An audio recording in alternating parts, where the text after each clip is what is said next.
Now, what's the return? After you've looked at your expenses, you looked at your wages, what's going to be left over is the profit. Now, be very careful, because when you're assessing the profit, that's very different to cash at hand. So you could have a business that on paper that looks very profitable, but you've got no money left over. Why? Because you've taken on all these additional loans and all these additional things that need to be serviced, which is being paid from your profits. And so that gives you a distorted view. And so when it comes to cash at hand, you could be going, shit, there's no money available.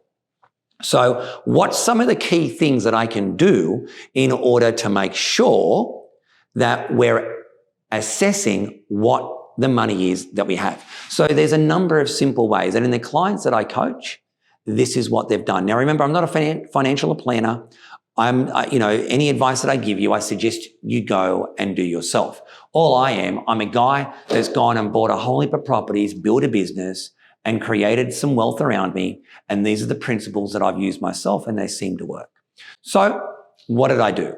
Number one, I have, outside of our accounting that we use for our business, we are constantly breaking up our dollar into those two areas. Number one, of how much it costs to run our business, what are our expenses, and what are our wages.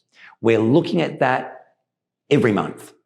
If not every month, at least every quarter. Why? Because guess what? No matter what business you're in, you now know how many coffees you have to sell. You know how many sandwiches you have to sell. You know how many houses or renovations or how much money you've got to bring in. You know how many people you need to serve. You know how many meals you need to cook. You know how many houses you have to sell. Now I know exactly how much money I need to bring in.